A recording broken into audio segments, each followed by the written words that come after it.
Yo, it's ODB, also known as the Lincoln Addict. I'm going to be covering in this video a key thing about 64, 65 Lincolns, okay? You got to watch this. If you own one of these or if you're thinking about buying one, this is a much-watched video. It's going to help you save your car potentially from burning down. I have seen fires from this issue. So, one of the things I'm going to cover on this video, and one of the key things I'm going to try to stay on topic, is the amp gauge, okay, in these cars. I'll put a link, and I've done this before. There is a topic in the Lincoln forum that Pat Tian, great dude, he talks about how you can shorten this big long wire. Right now, I've mentioned this before, I have it just kind of sitting here. It can be shortened, okay? There's more information about that in Pat's write-up on the Lincoln forum. It ties into also removing the regulator, doing a one-wire alternator setup, which I've done. This is a 240 amp that I had custom built in town, okay? Pat also chimed in recently and talked about if you do that, he has a good idea. If you've ever done car stereo, you're aware there's all kinds of different things in the market like this Stinger circuit breaker, okay? This I recently talked about. I believe I posted a video where I talked about how for my compressors for this air suspension setup, I have this nice welding wire all the way to the back. This also goes to the Bluetooth for my little head unit replacement, okay? You come in here and you push this, and that breaks the power, and whenever you want the power back, you just snap this, okay? The reason why I'm showing this is what Pat was saying, and I guess I never thought of it. You could also put that on here, okay? So you could have this wire coming off here into the circuit breaker and looping back, and this goes into the inside of the car, okay? So I'll talk about that now. Again, this is a part of Pat's write-up on how you can shorten this wire. You can do a one-wire alternator upgrade. And he recently, again, chimed in and talked about how you can, instead of just shortening the wire, you could also put a circuit breaker here, and then this runs inside the car, which I'm going to talk about now. Okay. In these 64, 65 Lincolns, one of the hot topics over the years has been the amp gauge, all right? And I want to show you guys and talk to you about the few things that you can do to remedy this potential problem, okay? Number one, you could ignore it, and you could have a pretty bad failure, okay? I was driving Tony's 65 when he first got it 4 years ago, I think it was, and I was driving the car at night, and the car just shut off and lost all power. That wire that I showed you over there that can be shortened if you do Pat's upgrade to the one-wire alternator, all of that power comes right in here to this amp gauge, all right? This is one I've taken out of here, and you can see the way the needles are, they hang down from the top, okay? So it kind of gives you an idea that this is in there. The amp gauge is obviously here, so it'd be this inside one, okay? Here's the key. Over time, on my right side here, this is would be where the amp gauge is at, okay? This has a lot of power going through it over time, and it becomes brittle, and it can lose insulation, okay? Now, this piece actually here is from the right side, okay? And I just put it there as a visual for you to kind of see how it somewhat mounts on there. Now, again, the screws aren't done correctly. It's just sitting there. But you can see where I cut the wires, and I'll talk about what I ended up doing here, okay? The key thing is that there is an insulator on some of these, and I've read about this. I don't know if you have this insulator, if it had to upgrade the service bulletin from Lincoln back in the day. Even if you have this, you're still going to want to do this upgrade, okay? You have a couple of choices. So I talked about the first choice. You can ignore it, which is not the choice I would suggest, okay? You can upgrade or fix or rebuild, as Blair would say, the amp gauge, which is here. The tough part is, if you're not, kind of a person that go on and tinker on your car, this whole bezel right here has to come off, okay? It's not super hard to do if you can get out there with some screwdrivers and a little bit of time. You could take out these bolts. I think I did a write-up in the Lincoln forum, I think, on how to take this out. Nathan may have posted videos, but basically there's different screws that have to come out here. If it's never been out, this top piece has to come out because there is a screw that goes down here towards the back of the radio. Mine had been taken apart, and naturally people don't put things back the way they were. They forget, whatever, and that screw wasn't there, and that actually saved me some time. So again, number one, you can ignore it, which I don't recommend, okay? Number two, you could take all this out.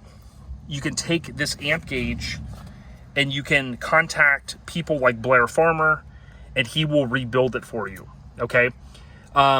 That's one choice that you have. And again, where it's missing right here on this side, that's where he would go, and it would have components similar to what's here on this side, and he would re-insulate it and he would fix it, okay? Rebuild it basically, and you could reinstall it, and hypothetically your amp gauge would then work, okay? All of these gauges, my understanding, except for, you know, the fuel, it's normally going to be straight up and down. So like if I was driving and that was working, I'd be like, hey, I'm good, okay? The other choice that you have is you can upgrade it. Pat did a write-up on it, and he took a boat gauge, and he actually upgraded this, and it looks exactly almost the same color paint as this orange needle, and it basically converts it from an amp gauge to a volt gauge, okay? I love that idea. I tried to do it. I spent a lot of time. I could not get it in. I could not get it to fit in the tight space in there. I don't know how Pat did it. Pat is the man. He knows that, okay? I finally gave up, and I said, okay, what's my other choice? My other choice is bypass it. That wire that's out there, all of that power comes in right here in one of these wires. And again, just so you know, this would normally be over here, okay? It's just here for a visual right now.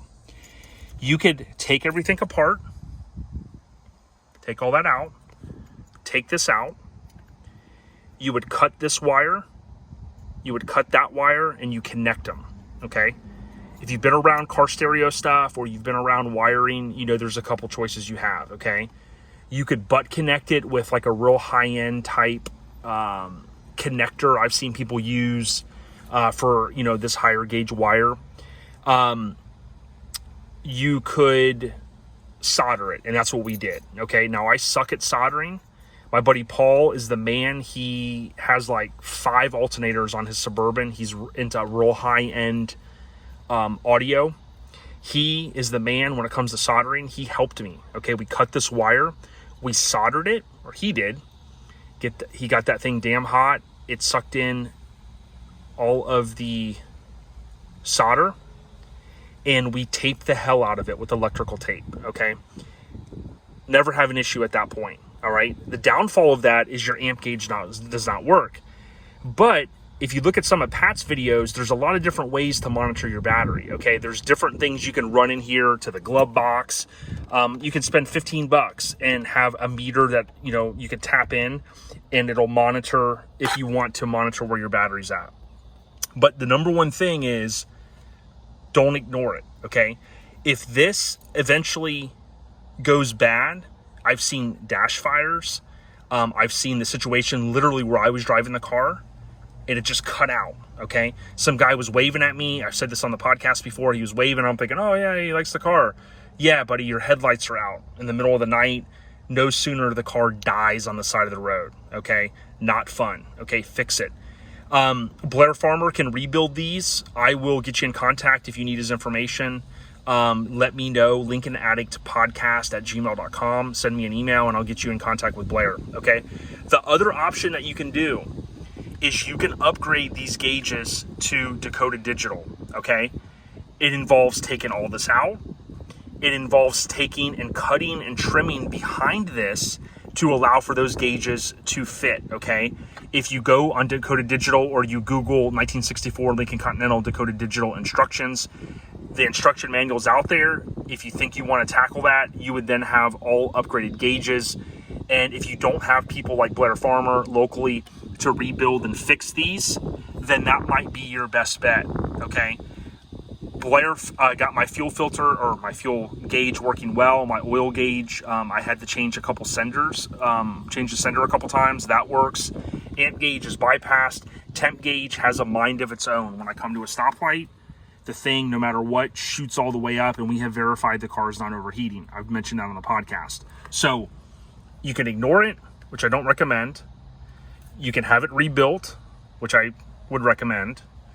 You can bypass it, which I would recommend, or you could upgrade to go to digital. You're going to be about $900 plus taxes and or shipping, and a good day, maybe a weekend, depending on your technical ability, to upgrade all those gauges. Okay, that is 64 and 65, 100%. Okay, even if you have this, if you go in the Lincoln forum, there's an old bulletin that my understanding is Lincoln shortly, I don't know, within, if it was from the 66 to 70 or it was the early 70s, they probably had some people come in that had this short out, okay? Not this, but this, okay? And they came to the conclusion that there could be a safety, it could be a safety issue.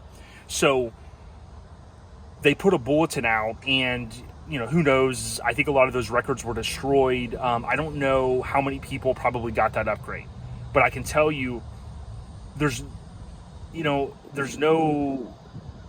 nothing worth the risk to just leave that in there, okay? There's other things on these cars that you got to do, in most people's opinion. I've talked to other people, and they go, if it's not broke, don't fix it. And I understand that philosophy, but if you've got a nice car that's worth 20, 30, 40, 50,000, maybe more, there's no point in just ignoring it, okay? You buy one of these cars, you have no idea if it's been done. You got to spend the time and take it apart, okay? When you do that, it gives you an opportunity to clean and or polish any other stuff you want to do. You learn a little bit about the car. What I would suggest as well, and I've said this in other videos, is take photos all along the way. Example, right here is where the map lights go. I still haven't put this stuff back in. It's not that it's hard, but I took forever to put this back in, the bezel, because I upgraded every single light bulb here to LED. So it gave me that opportunity. So plan ahead. If you want to do the LED upgrade on the Lincoln forum under Project Smuggler's Blues, I have a whole write-up in there, I think it is, showing where the bulbs are at. If it's not out there and you need it, email me, lincolnaddictpodcast@gmail.com. I'll get you a link. The steering columns have to be rebuilt. That's for another video. But when we rebuilt the steering column, we changed the light in the steering column. It's a pain to get to unless you got this all apart. But again, you kind of plan ahead and you go, hey, if I'm going to do this, let me do everything. That's what I did with the amp gauge. I said, hey, if this is going to be out, let me spend the time and do all the stuff I want to do. Now, granted, I haven't put this back in, and that's partly because eventually I want to have Blair get in here and change all of the vacuum lines. Now, I've done them in the engine bay, but I want to come back in here and take this apart and do the next phase of all this before I really button it up, okay? Right now, I don't have these end pieces back on, the little levers. All of that stuff, a big project for me is going to be getting the air condition totally redone, okay? Every facet of it. So, you can plan ahead, take your time. These little things will tend to fall off when you take this off. They're just held on by a little bit of tape. Just put a piece of Scotch tape over it, okay? Or whatever type tape you want to use. But all of that stuff can save you time, and it can keep you from breaking down, okay? I talked to Chris Dunn at Lincoln Land, and Chris has told me this before. Chris has never broke down in a Lincoln, okay? Now, he has a team. He could say, hey, check out my car, that type of stuff. I get that. But if you plan ahead, you're going to eliminate those opportunities to break down. Some of you guys don't know these things. That's why I'm sharing it. I've started commenting on certain people's videos just to say, hey, check out the podcast, and oh, by the way, be careful if you do this, or I'm noticing that you're leaving your car running with no one sitting in it. Don't do that with one of these cars, right? That'll be my next public service announcement. If you want to know why, watch Nathan Wilson video, okay? He'll talk about the steering columns in these. But hopefully this has helped. I want to give a huge shout out to the Raddies on Instagram. It's the RATTYS. On Facebook, they have a closed Facebook group, the Raddies. Good people. Okay, we have a Facebook group as well, Lincoln Addict. Again, this wire here, all of the power comes from here and it goes in the car through that wire, through that amp gauge. And you wanna fix that, you wanna resolve that. Then you can come back here, which I'm gonna do in the end, which is now I'm gonna shorten this wire, and then I'm gonna find my other circuit breaker that I purchased and probably put one of these right over here. That way I can push this and I'm cutting off all the power in the car. And Pat said most, even in his situation, most of these cars, they have a drawl on them. And if you cut that power off by pushing that, you now have no more drawl inside the car for the most part. And then I'm gonna see how that goes, okay? If that works well, I'll stop disconnecting my battery all the time on the negative side. And I'll just use the Optima battery charger, which I love, okay? What's so funny is I just started this car earlier. This has been on here a week. And after one start, it said it's at 75%. I think it always does that, but you could see there 14.2. So even though I pulled it out here, I let it run for about 5 minutes. I still put this on there just to do it. So thanks for checking us out. Appreciate it. Leave a comment, leave a thumbs up.